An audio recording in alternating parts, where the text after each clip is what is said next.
한 주간 동안 잘 지내셨습니까? 네.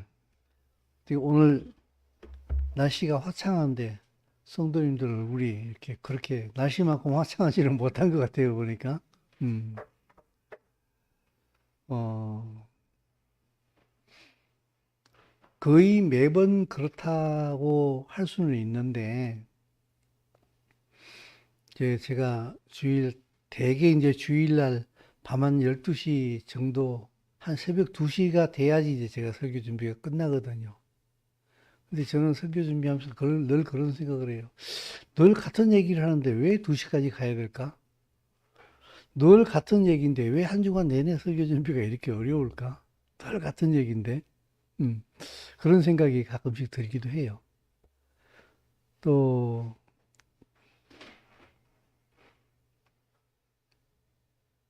말씀을 다 준비해 놓고 다시 한번 이렇게 쭉 이렇게 보다 보게 되면은 이 말씀을 통하여서 우리 성도들에게 이게 무슨 위로가 될까?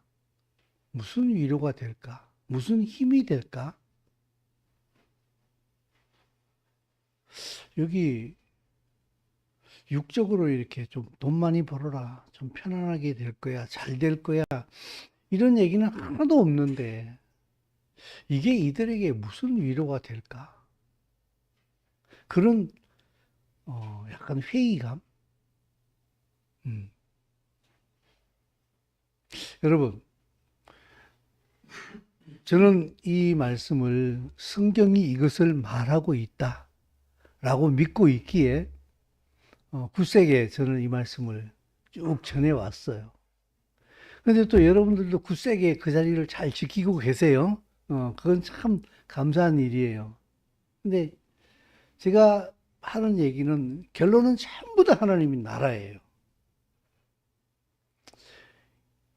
지금은 많이 희석되어지긴 했습니다만은 예전에 저희가 초등학교, 중학교, 고등학교 다닐 때만 하더라도 우리의 국민 노래, 우리의 소원은 통일 부르면은 왠지 정말 이 대한민국이 통일되어져야만 될 것 같고 사명감을 느낄 때가 참 많이 있는데 지금은 그 노래를 부르는 사람이 거의 없는 것 같아요. 그죠?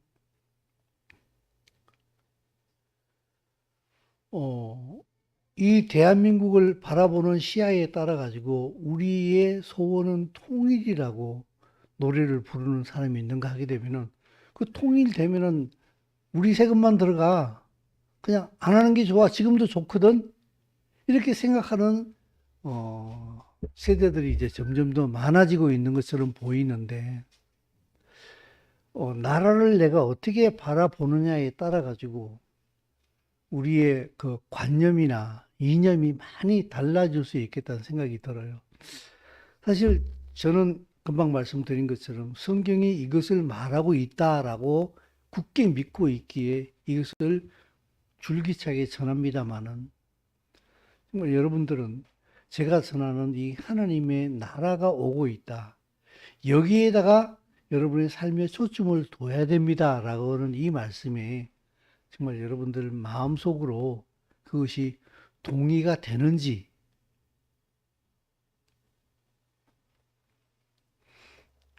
한 며칠 전인가요? TV 뉴스를 보다 보니까 윤석열 대통령이 나와가지고 그 이번에 저기 뭡니까 박정희 대통령 서거 44주기인가요? 외국 순방을 마치고 바로 그쪽으로 갔더라고 보니까 거기를 갔다 온 이후인지 아무튼 얼마 전 10월 초에 있었던 서울 강서구청장 보궐선거가 있었잖아요. 그게 영향인지는 모르겠는데 그 윤석열 대통령이 연설을 하면서 이런 말을 하더라고요. 국민은 항상 옳다. 민생에 집중하겠다. 강서구청장 선거가 졌어요. 국민의힘이. 민주당이 구청장이 됐어요. 음. 그 영향인지 모르겠는데 선거에 지고 나니 굉장히 많은 사람들이 그런 얘기를 했거든요. 윤석열 정부의 중간 평가와도 같다, 이거는. 근데 민주당이 이겨버렸거든요. 그러니까, 우리가 국민의힘이 추구하고 있는, 윤 대통령이 추구하고 있는 이 길이 틀린 것인가? 우리 국민의힘 쪽에 구청장을 안 뽑아줬으니까, 그러면은 우리가 하는 길이 틀린가? 국민은 옳다? 사실은 민심이 천심이라는 그런 말도 있잖아요. 그래서 국정 방향을 좀 선회하려고 하는 것이 아닌가라는 생각이 드는데, 저는 지금 정치 얘기를 하려고 하는 게 아니에요. 여러분과 같은 땅에 살고 있으면서 같은 일을 보면서 그것이 우리가 믿고 있는 하나님의 말씀과 어떤 연관이 되어지는가, 그걸 얘기하려고 하는 거예요, 지금. 이스라엘의 예를 보게 되면은 국민은 거의 틀려요. 국민은 늘 옳다. 저는 그 말이 참 마음에 걸리더라고요. 국민은 늘 옳지 않거든요. 오히려 지도자가 국민을 올바른 길로 끌고 가야 돼요. 물론 반대의 경우도 있어요. 독재자가 잘못된 정책을 펼치기 때문에 국민이 저항을 하게 되고, 그래서 국민의 저항을 통해서 그 지도자의 정권을 바꿀 수도 있어요. 그 반대의 경우도 물론 있었다는 것은 틀림없이 알고 있습니다만은, 저는 윤 대통령이 하는 그 말이 표를 의식해가지고, 야, 이렇게 하다가 내년에 국회의원 선거에 지겠구나 하는 그 표를 의식해서 국민 여러분, 당신들이 옳습니다 하면서 지금까지 걸어왔던 강경 드라이브를 선회하려고 하는 것이 아닌가, 한 걸음 뒤로 물러서는 듯한, 그게 염려스럽다는 거예요. 저는 대한민국 지금이 되게 염려스럽거든요. 윤 대통령이 지금 강경 드라이브를 걸면서 이 나라의 이념 논쟁을 좀 올바로 정립을 시켜야 되고 하는 그런 부분이 굉장히 많이 있는데, 구청장 선거에 지고 나니까 그가 지금 국정 방향을 다른 쪽으로 너무 부드럽게 틀려고 하는 것이 아닌가라고 하는 그런 염려가 좀 생기더라고요, 보니까. 중요한 것은 정말 중요한 것을 바라보는 것이 아니라 그 중요한 것을 추구하면서 그 중요한 것을 추구함에 있어 가지고 내가 손해를 본다라고 하는 생각이 들 때에 그 중요한 것을 포기해 버리려고 하는 것이 굉장히 큰 문제가 된다는 거예요. 제 말은. 나를 중심으로 놓고 보고 말하면은 망한다는 얘기예요. 민주당이냐, 국민의힘이냐, 국민의힘을 중심으로 놔도 안 되고 민주당을 중심으로 놔도 안 되거든요. 나라가 올바로 가야 될 길을 중심으로 놔야 되거든요. 근데 거기에 그 나라가 가야 할 길을 그대로 가는데 내가 손해볼 것 같으니까, 우리 당이 손해를 볼 것 같으니까, 우리 당이 정권을 잃을 것 같으니까 그걸 바꾼다고 하게 되면은 그게 문제가 된다는 거예요. 모든 사람에게 있어 자기 주장이 있어요. 그죠? 그래서 사공이 많으면은 배가 산으로 간다 그러잖아요. 또 이런 말도 있어요. 유대인 3명이 모이면은 의견은 5가지라고. 말이 많으면은, 의견이 많으면은 헷갈리는 부분이에요. 사람마다 자기 중심으로 콤파스를 돌려가지고 동심원을 그리기 시작하면은 이 땅에는 30억 개가 넘는 동심원이 있을 거예요. 이 땅에 200여 개가 넘는 나라들이 다 생각이 달라요. 그러니까 우리나라 주위만 보더라도 중국은 중국 중심으로. 왜 중국이에요? 세계의 중심이 자기네 나라다. 그게 중화사상이잖아요. 그래서 가운데 중자를 써가지고 그 중자 중국 아닙니까? 우리가 세계의 중심이야. 전 세계는 중국 중심으로 돌아가야 돼. 그래서 자기 중심으로 모든 계획을 짜는 거예요. 일본은 무슨 소리야? 우리는 세계 대전을 일으켰던 나라야. 힘 있는 나라거든. 자기 중심으로 콤파스를 돌리는 거예요.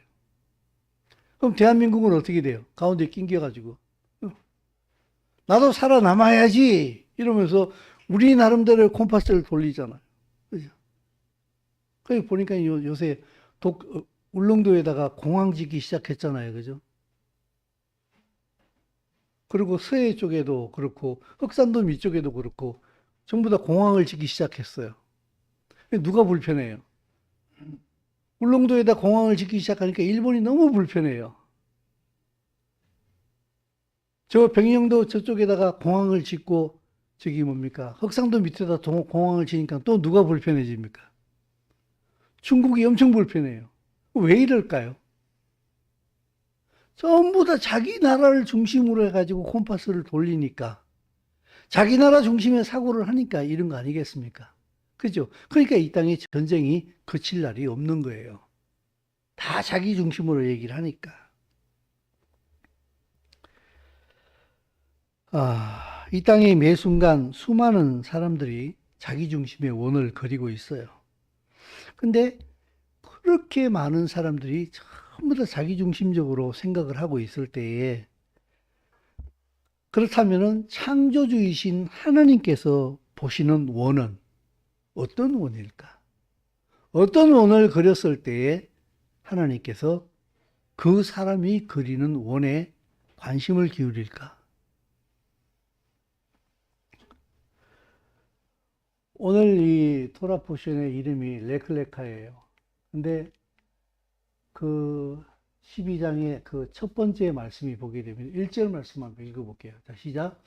여호와께서 아브라함에게 이르시되 너는 너의 고향과 친척과 아버지의 집을 떠나 내가 내게 보여줄 땅으로 가라. 아브라함에게 원을 그리라고 말씀을 하고 계세요. 여러분 정말 아브라함 보고 콤파스 주고 이렇게 돌려봐 이 얘기 하는 거 아니라는 거 아시죠? 그죠? 아브라함에게 어떤 액션을 요구하고 계세요. 근데 하나님께서 말씀하시기를 너의 본토, 고향, 친척, 아버지 집을 떠나서 내가 너에게 보여줄 땅으로 가라 그랬어요. 아브라함은 이 말씀에 순종해서 자기의 본토, 친척, 아비 집을 떠납니다. 사실 이 행보는요, 세계 역사책 어디에도 기록이 된 게 없어요. 오직 성경에만 기록이 되어 있어요. 이 아브라함의 행보는. 그죠? 그런데 하나님의 관심이 바로 여기에 가요. 왜냐하면 창조주의 뜻에 의한 발걸음이었기 때문에 그래요. 하나님이 가라고 한 그 길을 가기 때문에 하나님의 시야가 거기에 꽂히게 되는 거예요. 누구도 관심을 가지지 않았습니다만은 그러나 가장 큰 발걸음이에요. 왜냐하면 가장 크신 하나님이 창조주가 말씀하신 그 길을 걷고 있기 때문에 이 발걸음은 하나님이 원하시는 발걸음이요.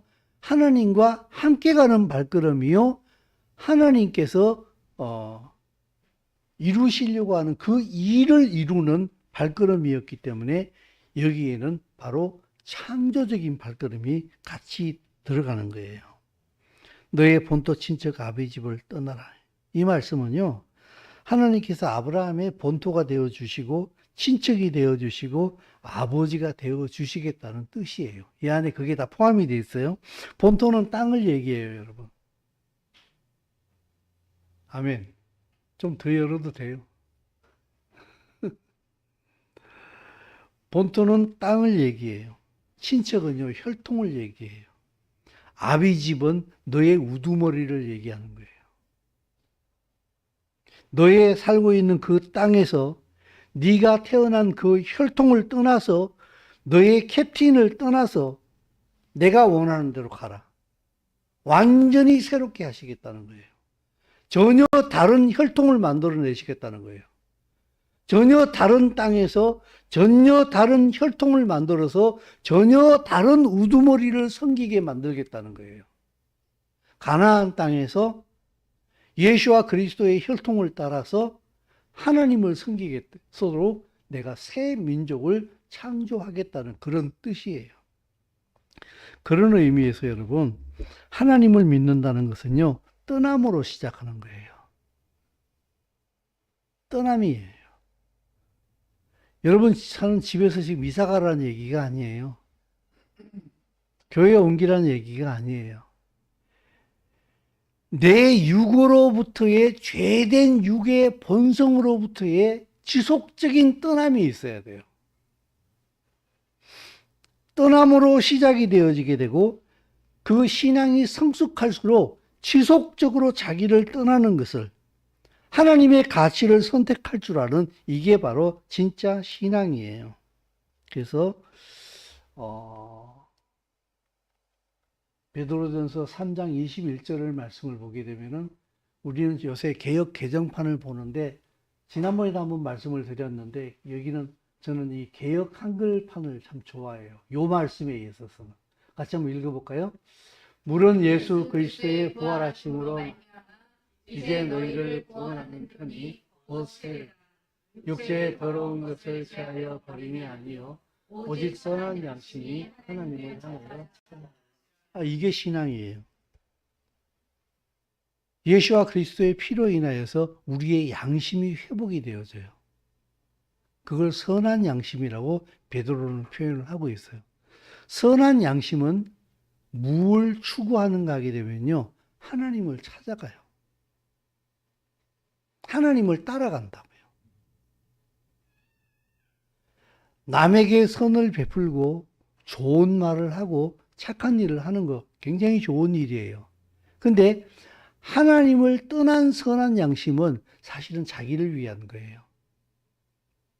국회의원들이 고아원을 찾아간다든지 양로원을 찾아간다든지 군부대를 찾아가잖아요. 라면 박스 쌓아놓고 테레비 몇 대 갖다 쌓아놓고 그죠? 그리고 그들은 꼭 기념 촬영을 합니다.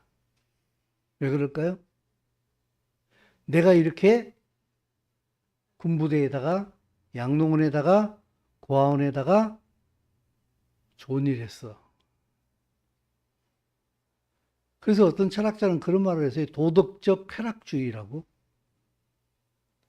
선을 베푸는 자체는 좋은데 이 선을 베푸는 목적이 저 사람이 아니에요. 나를 위한 거예요. 내가 이런 일을 했어. 자랑하고 싶은 거예요. 사실은 그건 선한 마음이 아니에요. 상대방의 불행을 이용하는 거예요. 그건 악함이에요. 선함으로 포장되어진 악함이에요. 여기서 말하는 선한 양심은요, 하나님을 추구하는 양심이에요. 세상 양심하고는 달라요. 절대 선을 추구한다고. 상대적 선이 아니라.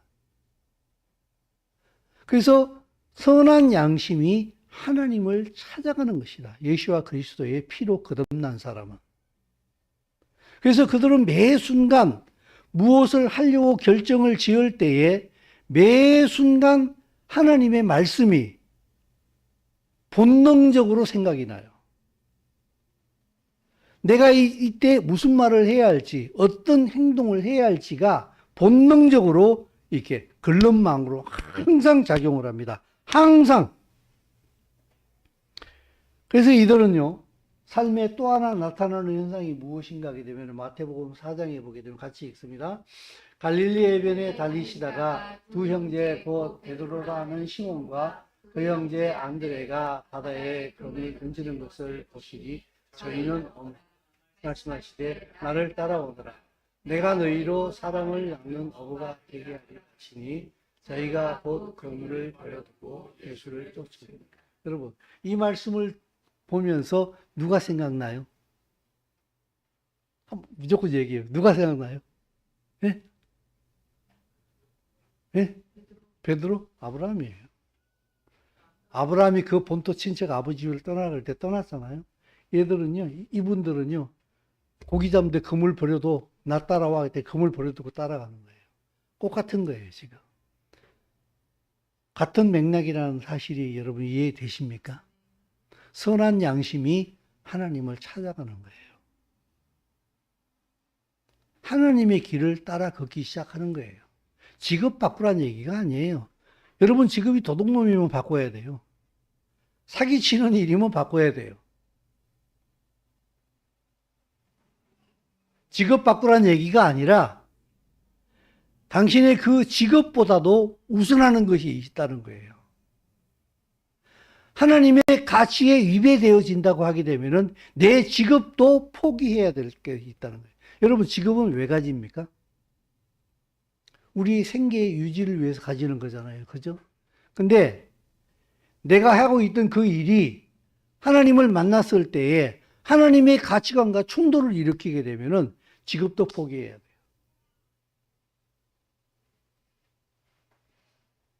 왜냐하면은 그 하나님의 가치는 내 육신의 생명보다도 더 높은 우위에 있기 때문에 그런 거예요.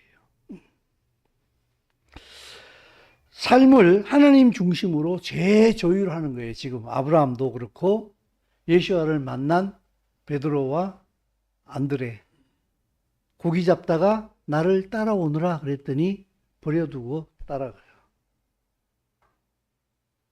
창조주를 만나게 되면은 삶의 재조율이 일어나요. 예수 믿기 전과 예수 믿은 이후가 난 다른 게 없어. 교회를 다니느냐 안 다니느냐 이거밖에 없어. 이건 심각한 겁니다. 이거는. 여러분 돌멩이한테 맞으면 어떻게 돼? 물론 돌멩이 크기에 따라 다르겠습니다만 한 이만한 한 밤톨만한 짱돌을 갖다가 내가 이마박에 맞았다고 하면 어떻게 되겠어요? 혹불이 나야 되는 거예요. 그죠? 하나님과 충돌을 일으켰다. 내 삶 속에서. 창조주를 내가 만났다. 근데 아무런 변화를 못 느낀다. 물론 이 변화는 내 스스로 만들어낼 수 있는 건 아니에요. 신앙생활을 쇼맨십을 할 수는 없는 거니까. 근데 중요한 것은 이거예요. 당신이 창조주를 만났습니까? 당신은 불가항력적으로 당신 삶 속에 변화가 일어날 수밖에 없어요. 난 변화해야지 이게 아니에요.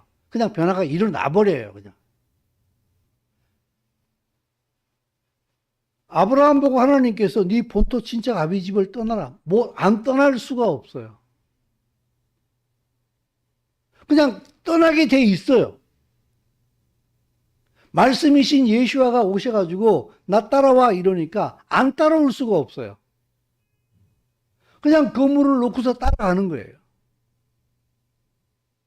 창조주를 내 영혼으로 만나게 되면은 일어날 수밖에 없는 변화예요.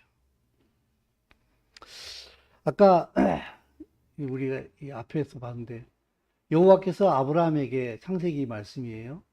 너는 너의 고향과 친척과 아버지 집을 떠나 내가 내게 보여줄 땅으로 가라. 만약에요 하나님의 나라가 하늘나라에 하늘에서 이루어질 것 같으면은 너 본토 친척 아비 집 떠나라고 얘기 안 했을 거예요. 본토 친척 아비 집을 떠나서 내가 너한테 보여줄 땅으로 가라. 그렇게 말씀하시는 것이 바로 그 보여줄 그 땅이 에덴이요. 그곳이 가나안이었어요. 그래서 2절 말씀에 보게 되면은 내가 너로 큰 민족을 이루고 복을 주어서 네 이름을 창대하게 하리니 너는 복이 되라. 하나님의 나라를 이루어야 될 사명을 받았기 때문에 큰 민족이 될 수밖에 없고 그 이름이 창대하게 될 수밖에 없어요. 이게 하나님의 나라의 복이에요. 그리고 마지막에는 자기 자신이 복이 돼요. 그래서 저주받은 가나안 땅에 들어가서 그 가나안 땅을 복으로 만들어 놓은 거예요. 마지막에는 그 가나안 땅이 하나님의 나라가 되도록 만드는 거예요. 그래서 여러분 사실은요, 하나님의 나라의 회복은요, 하나님의 복을 가진 사람만이 가능해요. 이 하나님의 복을 받은 사람, 그 하나님의 복과 연합되어진 그 사람만이 하나님의 나라를 회복시킬 수가 있어요. 제가 아까 설교 서두에 쭉 얘기할 때 성경은 하나님의 나라를 얘기하고 있다고 얘기했어요. 아마 이 얘기는 매번 설교 시간마다 빠지지 않는 얘기일 거예요. 그래서 제게 의구심이 든다는 얘기가 이 땅에다가 집을 짓고 영혼을 추구하는 사람들에게 있어가지고서는 하나님의 나라를 이야기할 때에 우리의 나라의 소원이 내 통일이 내 소원이 아닌 사람에게 통일되면 내 세금 빠져나간다고 걱정하는 사람에게 통일이 관심이 있을 수 있겠냐 이 말이에요. 성경을 나 중심으로 보고 내 건강, 내 부자 되는 데에 초점이 맞춰진 사람이 하나님의 나라가 보이냐 이 말이에요. 그래서 하나님의 나라가 안 보일 때에 아브라함을 보면서 네 본토 친척 아비집을 떠나라. 내가 너에게 복을 주어 큰 민족을 이루고 너를 축복하는 자에게는 내가 축복하고 너를 저주하는 자에게 그에게 저주하리니 너는 복이 될지라. 야, 예수 믿으면 내가 받을 복이야. 자기 중심으로 생각한다는 얘기죠. 아브라함이 하나님의 복을 받아서 그가 복이 되는 것은 천하 모든 만민을 위한 복의 시발점이에요. 너 잘 먹고 너 잘 살아 이 얘기가 아니에요. 왜냐하면 하나님의 복은 아담과 하와에게 나누어 주는 복이요, 노아에게 나누어 주는 복이요, 아브라함에게 나누어 주는 복이요, 이스라엘에게 나누어 주는 복이요. 그 이스라엘에 그 복을 주는 이유는 예수와께서 마지막에 감람산에서 승천하실 때에 땅끝까지 가라. 그 복을 이방인에게까지 전하라 이 말씀 아닙니까? 하나님의 복은 태생적으로 개인 중심이 아니에요. 모두예요, 모두. 그런데 그 아브라함의 복을 하나님의 나라를 빼버렸을 때는 전부 다 나만을 위한 복으로 보게 되거든요. 여기서 큰 오해가 시작이 되어집니다. 자, 그 아브라함이 그 복을 받아가지고요, 가나안 땅에 그때의 사람이 가나안 땅에 거주했어요. 그죠? 그리고 살면서 여호와의 이름을 부르더니 점점 남방 네게버 쪽으로 내려가기 시작을 했어요. 근데요, 갑자기 창세기 13장으로 넘어가 보게 되면은 이건 아니에요. 가나안 땅에 기근이 들어요. 그래서 아브라함은 어쩔 수 없이 먹고 살아야 되니까 자기 가족을 이끌고 쌀이 많은 애굽 지방으로 내려가기 시작을 했어요. 근데 내려가다 보니까 걱정이 돼. 자기 아내가 너무 잘생긴 게 또 너무 예쁜 게 걱정이 되는 거예요. 그 히브리 전승에 보게 되면요, 그 아브라함의 아내 사레가요, 정말 눈이 부시도록 아름다웠답니다. 세상에 그렇게 아름다운 여자를 찾아볼 수 없을 정도로 누구만 한눈에만 봐도 그냥 남자들이 하면서 막 뻑 가버릴 정도로 예뻤대요. 그러니까 뭐 애굽에 내려가기 전에 아브라함이 걱정할 정도예요. 그죠? 야, 당신 너무 예뻐. 나 애굽에 내려가다 보면 문남성들이 당신 뺏어가려고 날 죽여버릴지도 몰라. 그러니까 그냥 누나라고 해줘. 여러분, 하나님께서 아브라함을 가나안 땅에 보냈는데 가나안 땅에 어려움이 생겼어요. 흉년이 생겼다고. 여러분 어떻게 생각하세요? 아브라함이 자기 자의로 가나안 땅에 간 거 아니잖아. 하나님께서 가라고, 창조주가 가라고 그래서 갔어요. 근데 그곳에 흉년이 들었어요. 여러분 어떻게 하시겠어요? 하나님께서 가라고 하신 곳에 순종해도 어려움은 있어요. 여기에서 바로 믿음이 작용하기 시작하는 거예요. 하나님께서 그곳에 가라고 하셨기 때문에 그곳에서 일어나는 일까지 책임지시는 분이 누군가 하면은 바로 하나님이에요. 근데 아브라함은 그때 자기 중심으로 생각을 가동시키기 시작을 했어요. 기근이야. 굶어 죽는 거야. 빨리 살방도를 찾아야 돼. 애굽으로 내려가자. 이렇게 된 거예요. 그죠? 저는 여기서 아담과 하와를 봤어요. 하나님이 만들어 놓으신 에덴에 사단의 유혹이 들어왔어요. 사단이 선악과 따먹으라고 했냐? 먹지 말라고 하시더냐? 의문을 제기했을 때에 갑자기 하와는 사단이 작용하고 있는 뱀의 말을 듣고서 생각이 가동되어지기 시작을 해요. 자기중심적으로 원을 돌리기 시작해요. 아브라함도 가나안 땅에 왔는데 기근이 드니까 자기중심적으로 생각을 하기 시작해요. 여러분, 상황이 문제가 아니라 내가 그곳에서 누구 중심으로, 무엇을 중심으로 해서 생각을 하게 되느냐는 거예요. 사실은 아무것도 없는 곳에서 말씀으로 없는 것을 있는 것처럼 부르시는 창조주가 나의 아버지이시고 내가 그분과 함께 그 길을 걸어가고 있다고 한다면은 흑암도 문제가 되지 않고 기근도 문제가 안 되는 거예요.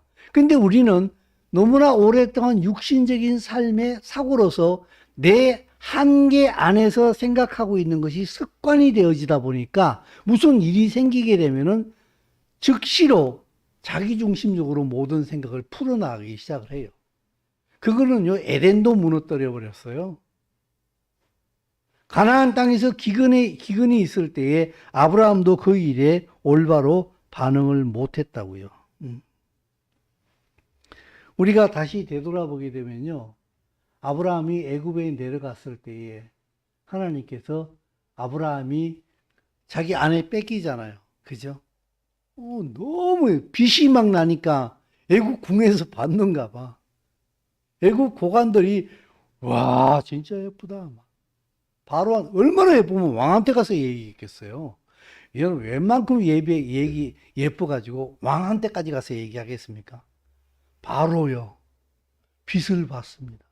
그건 여자가 아닙니다. 뭐 이랬어요. 그러니까 바로가 눈이 헷가닥 뒤집어져가지고 데리고 와. 또 마침 가서 물어보니까 아브라함은 이미 대비책을 가지고 있었잖아. 아, 우리 누나예요. 올게 왔구나 이렇게. 아, 그래 잘 됐다. 냉큼 데리고 가고 아브라함한테는 그냥 막 보수를 두둑히 준 거예요. 막 양, 소, 개, 돼지, 개, 돼지로 모르겠다. 아무튼 막 두둑히 준 거야. 아, 시큰 얻어먹어서 말도 못하고 그죠? 불 꺼진 그대 창문을 보면서 얼마나 아브라함이 속이 탔겠어요. 근데 그런 일은 없었던 것 같아. 왜냐하면 이게는요, 메시아의 가문이기 때문에 바로가 손대면 안 돼. 그래서 하나님께서 뭐라 그래? 이렇게 시작. 아브라함의 아내 사레의 영광, 바로와 그 집에 큰 재앙. 어떤 재앙인지는 모르겠어요. 아마 바로 궁을 홀딱 뒤집어 버렸는가 봐. 바로가 얼마나 놀랐으면 불러가지고 너 왜 이렇게 한 거야 도대체? 네 아내라며? 알고 봤더니 왜 누이라 그래가지고 내가 이 여자를 내 아내로 삼아가지고 하나님한테 맞아 죽을 뻔하도록 만들었냐고 놀래가지고. 하나님이 단단히 손 보셨잖아요. 그죠? 그래서 아브라함은 여기서요, 하나님께서 자기를 보호하시는, 생각하지도 못하는 상황 속에서 나를 보호하신다는 것을 아브라함은 깊이 한번 경험을 합니다. 여러분은 어떻습니까? 생각할 수 없는 곳에서 갑자기 하나님이 내 삶 속에 개입하셔가지고 당신을 도우시고 건져내시는 그 은혜를 체험해 보신 적이 있으신지요? 물론 이것도 우리가 선택할 수 있는 것은 아니에요. 하나님의 일방적인 은혜예요. 근데 주의 길을 걸어가는 사람에게는 반드시 이런 일이 일어납니다.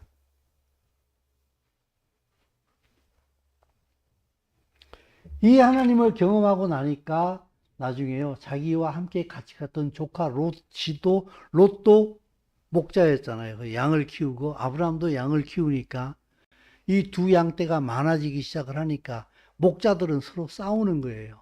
그러니까 아브라함과 롯이 서로 대면을 해가지고, 야, 너하고 나하고 우리가 남이냐? 야, 양 때문에 우리 밑에 있는 목자들이 싸운다. 우리 서로 갈라지자. 근데 그 땅의 우선권을 아브라함이 롯에게 먼저 줍니다.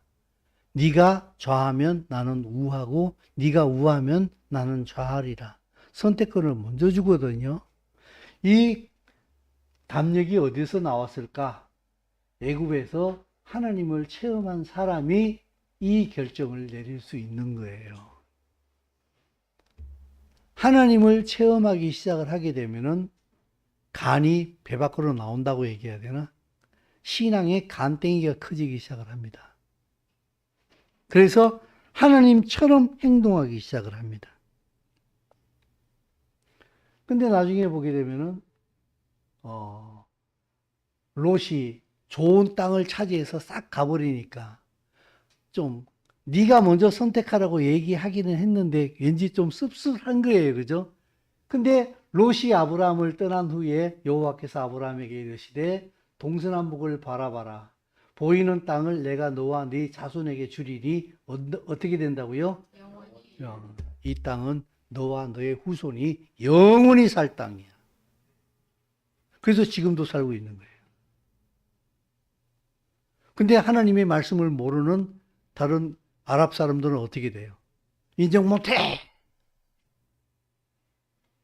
그죠?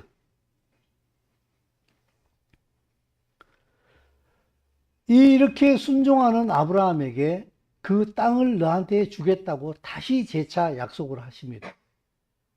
그런데 롯이 소돔 땅에 살고 있다가 그 소돔 왕을 비롯해 가지고 소돔 왕과 고모라 왕과 몇몇 그 왕들이 그동안에 그 엘람 왕 그돌라오멜과 그들과 동맹한 그 왕들에게 조공을 바치고 있었는데 13년 동안 바치고 있다가 14년째에 이제 우리도 힘 생겼어. 안 해. 돈 못 줘. 이렇게 한 거예요. 그랬더니 엘람 왕 그돌라오멜이 연합군을 이끌어 가지고 먼 길을 찾아왔어요. 그래가지고 소돔과 고모라를 싹 먹어버리면서 조카 롯도 붙잡혀간 거예요.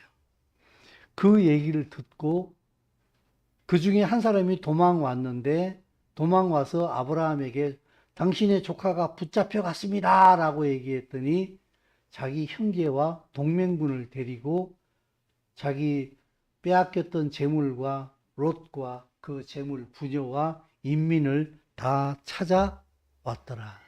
큰 전쟁이었어요.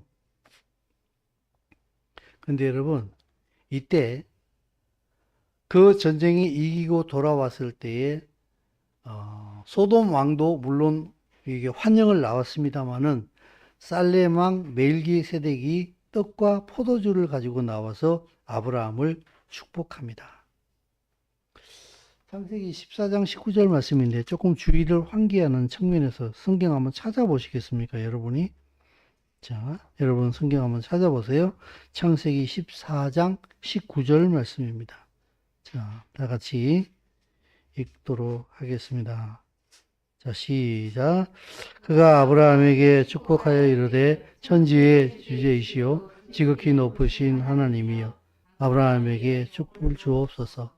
너희 대적을 내 손에 붙이신 지극히 높으신 하나님을 찬송할지로다. 아브라함이 그 얻은 것에서 10분의 1을 멜기세덱에게 주었다. 아멘. 근데 여러분 그 18절에 보게 되면요. 살렘 왕 멜기세덱이 떡과 포도주를 가지고 나왔으니 그는 지극히 높으신 하나님의 제사장이었더라. 이것을 신약성경 히브리서에서는요, 멜기세덱을 누구로 얘기하고 있는가 하면 바로 예수와 그리스도로 얘기하고 있어요. 아비도 없고 어미도 없다 그랬어요. 어디서 왔는지도 모른다. 근데 이 멜기세덱 살렘 왕이 떡과 포도주를 가지고 아브라함을 맞이했어요. 아브라함이 지금 전쟁에서 승리하고 돌아왔어요. 근데 멜기세덱이 떡과 포도주를 가지고 와서 아브라함을 맞이하면서 아브라함을 축복했어요. 제 눈에는 이렇게 보였어요. 아브라함이 크게 승리했다. 그 가나안 땅에서 승리했어요. 하나님의 나라가 이루어질 그 땅에서 아브라함이 승리를 거두었다고. 그런데 멜기세덱이 떡과 포도주를 가지고 나와서 아브라함을 영접했어요. 그리고 축복했어요. 이 말씀을 하시는 거예요. 아브라함, 너 승리했지. 잘했어. 잘했다고. 그러나 이 가나안 땅에 하나님의 나라가 이루어지는 완전한 승리는 나 예수와 그리스도의 떡과 포도주 십자가로 이루어지는 거야. 그걸 예표적으로 지금 선포하고 계신 거예요. 근데 여러분, 그때 엘람 왕 그돌라오멜과 여러 왕들이 연합군을 구성해 가지고 이 가나안 땅을 쳐들어와서 소돔과 고모라를 멸망시키고 많은 사람들을 잡아갔잖아요. 그죠? 그 엘람 왕이 지금이 어디인 줄 아세요, 혹시?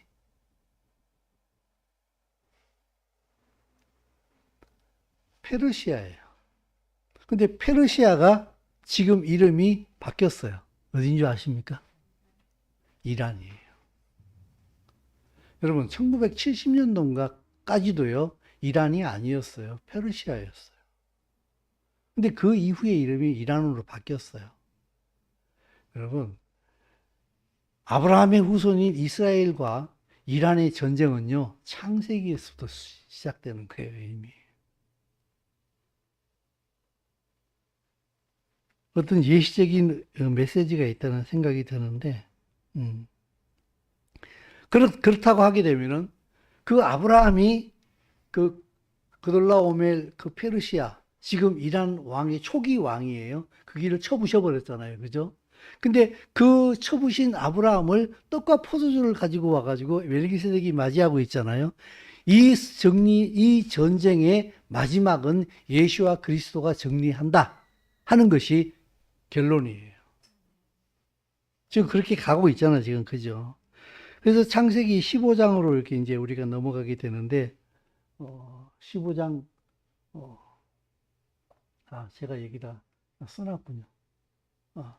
창세기 15장 6절로 이제 넘어가서 하는데, 같이 읽습니다. 아브라함이 여호와를 믿으니 여호와께서 이를 그의 의로 여기시고 그에게 이르시되 나는 이 땅을 내게 주어 법을 삼게 하고 너를 갈대아 우르에서 이끌어낸 여호와라. 아멘. 아브라함이 여호와를 믿으니까 그것을 그의 의로 여기셨다 그랬어요. 근데 아브라함이 여호와의 뭐를 믿었는가 하게 되면은 여위에 보게 되면은 아브라함이 자식이 하나도 없었는데 하나님께서 너의 후손이 하늘의 별처럼 많게 될 거야 이렇게 말씀하시니까 안 믿어지는 거예요. 그죠? 하늘의 별이요? 너무 심한 거 아니십니까? 난 지금요 우리 집에 있는 사람이라고는 내 아들이 아닌 엘리에셀 종 한 명밖에 없어요. 근데 무슨 아들이 하늘의 별처럼 많아요? 근데 하나님께서는 내가 너에게 그래서 그걸 안 믿고 있는데 하나님께서 이렇게 하겠다라고 말씀하시니까 그걸 믿었어요. 그러니까 그걸 의로 여기셨대요. 그 믿음을. 근데 여러분 여기서 우리가 참 성경을 사실은 구약과 신약을 서로 분리할 필요는 없는데 이것을 통전적으로 구약과 신약을 한꺼번에 전부 다 함께 이렇게 내려다보면서 이해할 수 있는 그 시야가 있어야 되는데 물론 그 시야는 하나님께서 주시는 것이긴 합니다만은 하늘의 별처럼 아브라함의 후손을 많게 하시는 것은 하나님의 나라가 이루어지는 걸 얘기하는 거예요. 근데 아브라함이 믿었다는 얘기는 무슨 말인가 하게 되면은 하나님께서 하나님의 나라를 이루시겠다라고 하는 그 말을 믿었다는 거예요. 그걸 그의 의로 여기셨다 그랬어요. 그러면요, 이 하나님의 나라는 어떻게 이루어지는가 하게 되면은 이미 창세 전에 예수와 그리스도의 그 피로 이루어지는 거예요. 그게 아직까지 이 땅에 드러나지는 않았어요. 하느님 나라에는 이미 이루어져 있는 거예요. 그게 몇천 년 후에 예수와 그리스도의 십자가를 통하여서 예루살렘에서부터 시작되어질 거예요. 그것을 하나님이 말씀하시니까 아멘 하고 받아들일 거예요. 그게 그에게 의가 되는 거예요. 사랑하는 성도 여러분, 지금도 우리는 이 땅에 살고 있으면서 이스라엘의 몸부림을 보고 있습니다. 참 악하거든요. 하마스가 지금 하고 있는 그 짓이 어제 오늘 일은 아니에요. 이미 늘 해오던 일인데, 요번에 어저께 뉴스 봤더니 그 어마어마한 그 가자지구 안에 큰 병원 밑에다가 자기네들의 하마스의 모든 총 본부를 거기다 다 지어놨어요. 그러면은 이스라엘이 거기다 폭격을 할 수 있을까요? 없을까요? 완전 인간 방패를 삼고 있는 거예요. 그리고 그 밑에서 이스라엘을 향해서 로켓들을 발사하는 모든 지령을 내리고 그렇게 하고 있는 거예요. 정말 이스라엘에게 지혜가 필요하겠다라는 생각이 드는 거예요. 폭격을 하려니 민간인이 죽을 수밖에 없는 상황이고, 그냥 놔두자니 계속 쥐새끼처럼 그 밑에서 이스라엘을 공격하는 공작을 꾸미고 있고, 정말 이러지도 못하고 저러지도 못하는 진퇴양난에 빠져 있는 게 지금 이스라엘이에요. 정말 솔로몬의 지혜가 필요하겠다. 하나님께서 정말 이 전쟁에 개입하고 계신다고 저는 믿습니다만은 정말 하나님의 지혜가 필요하겠다고 생각을 합니다. 그러므로 여러분, 하나님의 나라가 이스라엘이 이루어지게 되고 그 이스라엘에게 이루어진 그 하나님의 나라가 온 땅으로 퍼져나가는 이 모든 일들이 바로 예수와 안에서 이미 이루어진 것이 지금 이 땅에 이루어지고 있는 거예요. 그러므로 여러분, 하나님의 나라의 비전을 가지게 되면 하나님과 동역자가 돼요. 사랑하는 성도 여러분, 그 하나님의 비전을 가지고 있는 아브라함은요, 참 연약함이 그대로 가지고 있었어요. 그래서 하나님께서 너의 후손이 하늘의 별처럼 많을 거야 라고 말씀해 주셨는데, 그건 이미 초자연적으로 이루어진다는 뜻이거든요. 그런데 아브라함은 그것을 못 믿고 자기 아내의 여종, 물론 자기 아내가 먼저 제의한 것이긴 합니다만은 그 하갈을 통해서 이스마엘을 낳잖아요. 그죠? 이건 실패한 일이에요. 그런데 하나님께서는 그 실패한 아브라함의 선택에도 불구하고 하나님의 언약은 바뀌지 않아요. 같이 읽습니다. 창세기 17장 시작.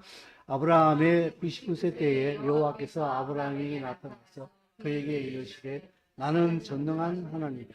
너는 내 앞에서 행하여 내가 내 언약을 나와 너 사이에 세워 너로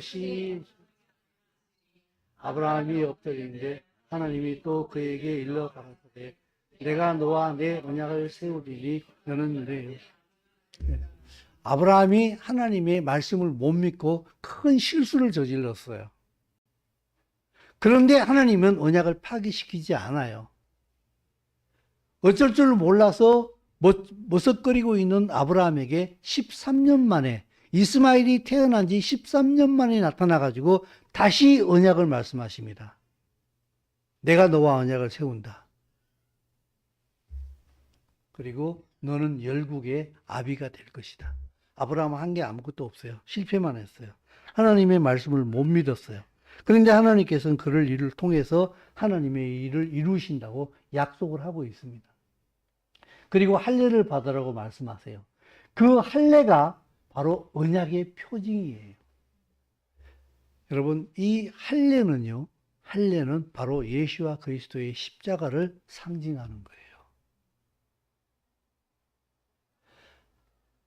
생명을 생산하는 가장 중요한 부분에 피를 냅니다. 그게 언약의 표징이었어요. 그리고 그 할례를 안 받으면은요, 보십시오. 여기 마지막 절에. 백성 중에서 끊어진다 그랬어요.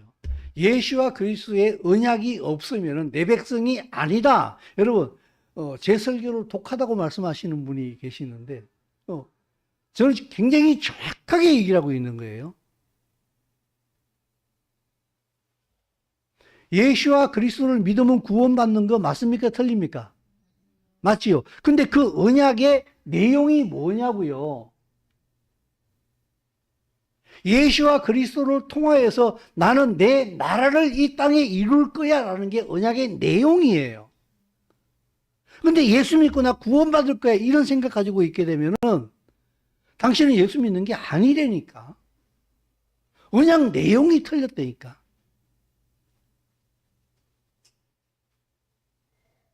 여러분 이해되십니까? 언약 내용이 틀렸다고요. 나 예수 믿어서 죽어서 천국 갈 거야. 그 언약 내용이 없어요. 그런 거는. 예수와 그리스도의 십자가는요. 하나님의 나라를 이 땅에 이루시는 게 언약의 십자가의 목적이에요. 그래서 여러분 사도 바울이 뭐라고 얘기를 하는지 아십니까? 갈라디아서 6장 17절에 같이 읽습니다. 시작. 이후로는 누구든지 나를 괴롭게 하지 말라. 내가 내 몸에 예수의 흔적을 가져. 이 앞에 무슨 얘기가 나온 줄 아십니까? 할례와 무할례에 대해서 갈라디아에서 계속 바울이 논쟁을 합니다. 할례도 중요한 것이 아니고 무할례도 중요한 것이 아니다. 그러나 바울은 유대인으로서 할례를 이미 받은 사람 아닙니까? 그죠? 예수와를 믿은 다음에 할례의 의미를 깨달은 거예요. 그게 언약의 징표라는 것을. 그 언약은 하나님의 나라를 이루겠다는 것을.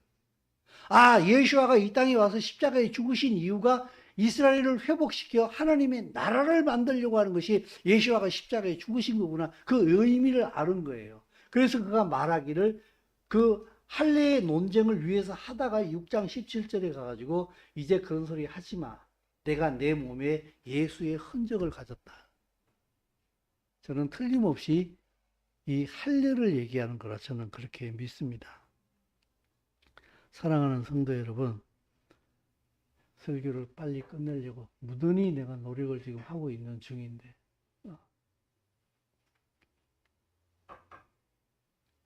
그래서 저는 오늘 설교의 마지막을 히브리서 3장 말씀으로 마무리를 지으려고 합니다.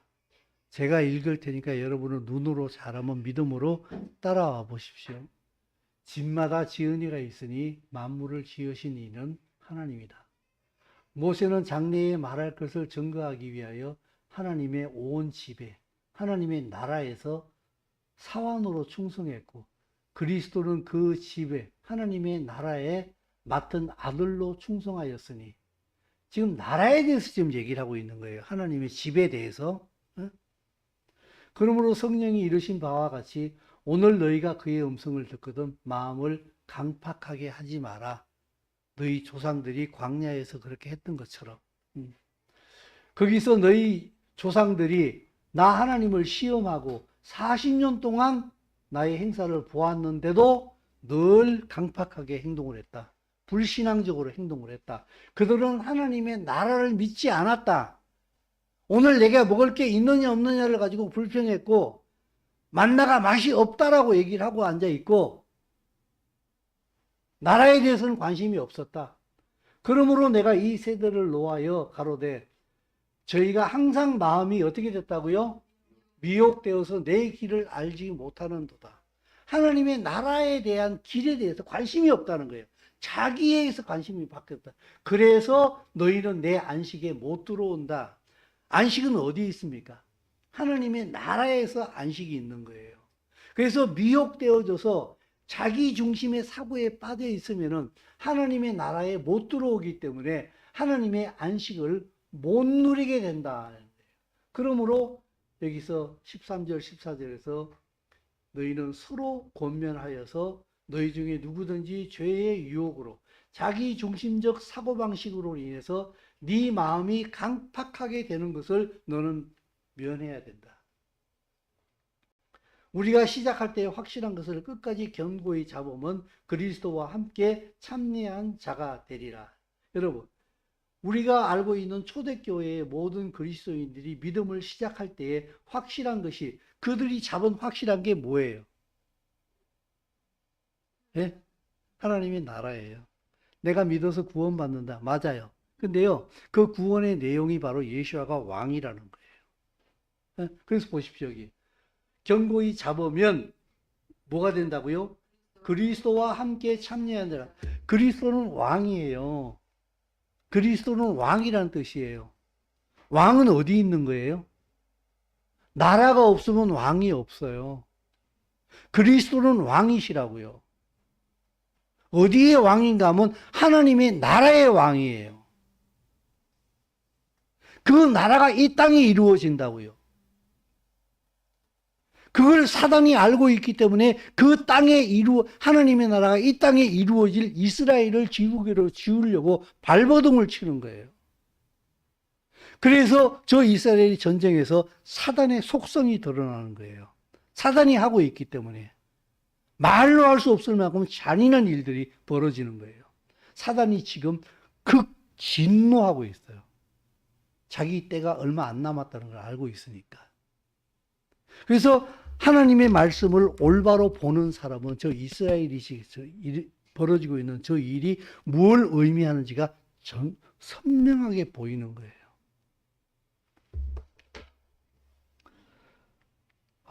사랑하는 성도 여러분, 오늘 제 말씀 어땠습니까? 요 근래에 와가지고 목사님 설교에 은혜 받았던 얘기를 들은 얘기가 하도 오래돼가지고 재미없는가 봐. 하나님의 나라만 계속해서 얘기를 하니까 네 나라가 풍성하게 될 거야. 아브라함이 너는 복을 받아가지고 천하 만민이 이렇게 복을 받는다 하니까 그 복을 내 것으로 사유화 시켜가지고 아브라함처럼 내가 예수 믿고 그런 복을 받을 거야. 그렇게 될 거야. 이렇게 얘기를 안 해주니까 별로 은혜가 안 될지 모르겠습니다만은, 사랑하는 성도 여러분, 하나님의 나라의 비전이 커질수록 하나님의 언약만큼 그 사람은 커집니다. 내 자신이 커지는 게 아니라 내가 품고 있는 하나님의 언약을, 나라를 품고 있을 때에 내가 하나님의 만큼 커져 버리는 거예요. 하나님은 그걸 보시는 거예요. 75살 먹은 노인 아브라함이 너 본토 친척 아비 집을 떠나 이렇게 얘기했을 때 yes sir 하면서 순종 가운데 떠날 때에 하나님께서 보시기에 아브라함은 세상에서 가장 큰 사람인 거예요. 창조주의 말씀을 따라가고 있기 때문에, 창조주의 비전을 같이 가지고 있기 때문에. 여러분, 경제가 자꾸 어려워진다 그러니까 마음에 두렵지 않습니까? 저도 두려움을 느낍니다.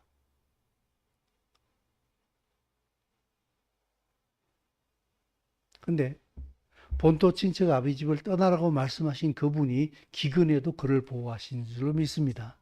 그렇기 때문에 우리는 하나님의 나라의 가치를 추구할 수 있고 하나님의 나라를 바라볼 수 있고, 하나님의 나라를 바라보기에 하나님의 가치를 가지고 오늘 살아가야 되는 것입니다. 그 안에 당신이 그렇게 원하는 모든 복이 그 안에 다 있다니까.